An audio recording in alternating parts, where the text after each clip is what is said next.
Alright, common criticisms of bans or voicing balance concerns. I'm going to address each of these arguments one by one because this has been driving me crazy in my comment sections. So let's talk about this. This first criticism here. This isn't overpowered or ban worthy, you can just homebrew it.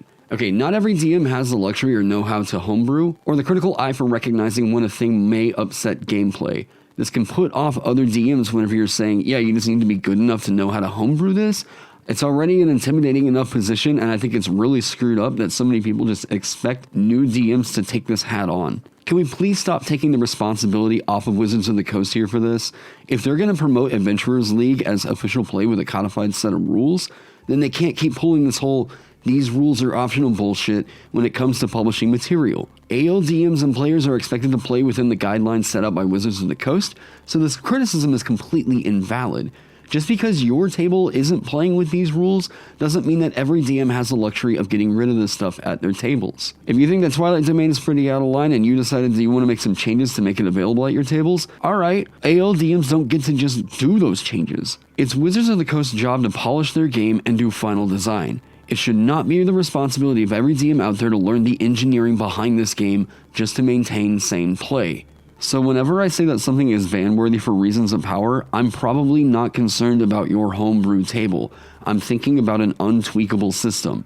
I'm thinking about these DMs who have had to suffer with tables of nothing but Yuan-Ti Hexadens, Aarakocra Barbara Monks, and Twilight Domain Satyrs. Those AL DMs don't have the luxury of homebrew like we do. So look, if your feedback or your criticism is going to be something that can be interpreted as, this isn't overpowered or ban-worthy, whatever, because we will homebrew it at my table to make it sane, that is, I don't care. I don't care. Alright, let's move on to the next point. Criticism number 2. The DM can just stop it at the table if it gets out of control. This is just begging for major feel-bads or tension in play. This doesn't solve a problem, it creates another and makes the DM's job even more goddamn stressful. Now you're implying the DM is supposed to be the toy taker, and that's just not right, and it's gonna cause tension in relationships. Plus, wait, weren't you all screeching at me, the DM of my table, for banning something that was problematic, and now you're saying the DM should just ban it if it gets out of hand? Alright, this is a stupid criticism. Gotcha, next. Critique number 3, you're being dramatic, or it's just a game. I play up a fiery passion for the purposes of entertainment, especially on live streams. Sometimes I feed off of what chat's saying to direct that energy. People seem to forget that my VODs are what I consider to be pretty casual conversation with people in chat, and yeah, I'm gonna play stuff up sometimes. Lucky being overpowered isn't the end of the world. Anything designed for this game that's overpowered isn't the end of the world. Me banning something is not the end of the world, and you don't have to listen to what I say. Of course this is a game, but you know how goddamn boring it would be to just listen to someone monotonely talk to you about game design? I've also felt like this is a reductive and dismissive criticism more so of my personality than the point I'm actually making. So like, look, if you want to just call me a bitch boy, just do it. Anyways, much love to my hate watchers, I guess. Next. Last one here, you ban everything. Alright, I have made videos where I've actually talked about the amount of content that I do allow for my tables. I go into depth pretty consistently about why I have an issue with a thing and why I am banning it. And I need to give some more context into the overall ban status, at least in my mind, before I allow something for play. But just against this specific criticism before I get into that, I allow nearly 3 times the amount of classes that are in the official books. I am willing to tailor make a race, subclass, or whatever should a player ask. I make my work available on the largest market for DMs and players to pick up, and I ban all of maybe a dozen goddamn things in the official books. These things that I ban are known to be exploitable, not work the way that they should. Maybe I just don't care enough about the thing being in the game in order for me to tweak it and make it workable, or maybe I've just got players that just don't care to have it at the table. So I tried to write some points as to how something may get banned at my table, and know that this is for my homebrew table, not Adventurers League DMs. They have to deal with this shit, alright? Number 1, weak narrative. This is the case of like Twilight Domain. that subclass just bores the absolute piss out of me. And I just don't really care enough about it to really rework it. I've been kind of toying with it, but God, right now it's just banned. Problematic themes. I mentioned this whenever I talked about Matthew Mercer's Blood Hunter.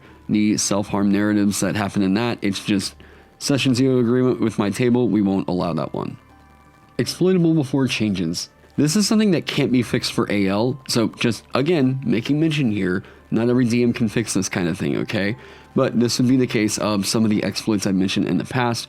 Bag of Rats, some sort of reward for starting up initiative that isn't just like a bonus to your initiative or whatever. Yeah, there are some issues of exploitable features in this game, and those ones are banned before I might make a change if I'm sold on the narrative enough.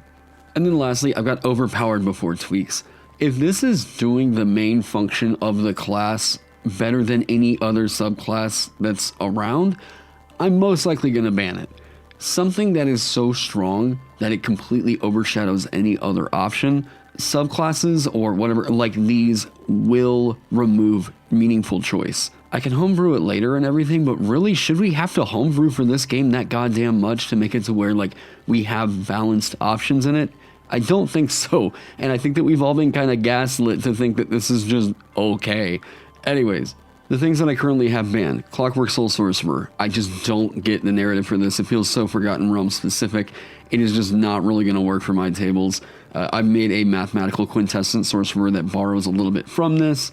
It does this whole law, order, whatever thing. Yeah, Clockwork Soul Sorcerer just does not click for me. This thing is just a complete anti-failure subclass that just should not. Risk should always be an errand in this game. Like I said, I've homebrewed some other stuff, but because I homebrewed this other option, I just took Clockwork Soul off the table. College of Eloquence Bard. I have reworked at this point to where the College of Eloquence Bard's 6th level is given to all bards instead of Counter Charm. It's still an ongoing project, but I just don't think that this one really gets across on Eloquence Bard. It's just a social manipulator. Not a fan. Peace and Twilight Domain Cleric. These are just egregiously overpowered compared to every other cleric, and if you aren't playing these instead of any other cleric, then you're basically playing a worse cleric, which that is a level of power I'm not comfortable with being in the game. I have made some reworks for these, but honestly, I don't get the narrative, really. It's like, you are a cleric of the night, and yay. And these ones I'm willing to rework at some point, but honestly, I don't know, maybe on further down the line. It's just, I would rather not deal with them for right now, for pretty clear reasons. Chronergy Wizard and Echo Knight. Look, anything that Matt Mercer's been putting into this game has had some issues. That's just an honest truth. Sorry, you Critical Role stands out there. Matt Mercer needs to have somebody doing some final design polish on his work. He's put out 2 of these subclasses that are already extremely exploitable. The general power of these needs to get reeled in. I do not know what ALDMs are currently dealing with Echo Knights or Chronergy Wizards at their tables, but being able to generate infinite familiars is just, both of these need to get majorly clipped. Feats that I have banned so far. Wow, it's Lucky. Lucky's the only one that I've taken off at the moment. There's reworks of it that I've been kicking around, but it was finally an exploit that someone pointed out on my Discord server that made me feel that this was just too good.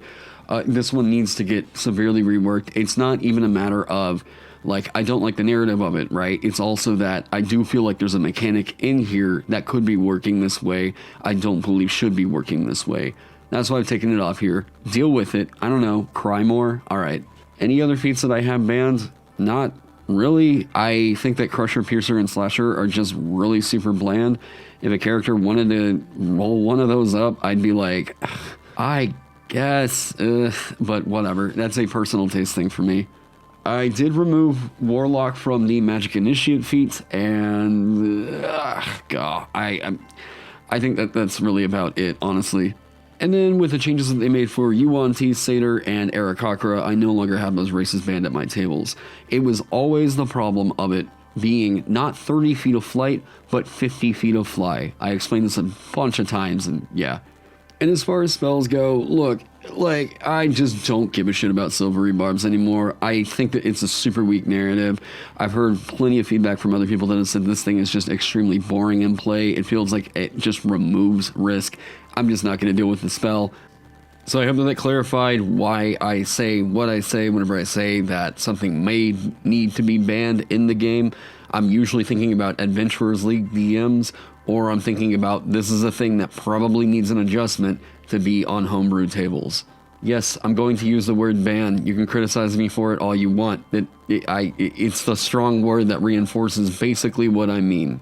Look, I just don't really understand why some people will watch content that upsets them to the point of leaving hateful comments. And, God, it just, whatever. I have got so many better things to be doing with my time that, like, I just can't see that mindset. Yeah. Anyways, look, if you don't like the content, there's a dislike button, comment section, whatever. Thank you for helping out the algorithm. There's the subscription button if you want to unsubscribe. I don't know, man. You do you.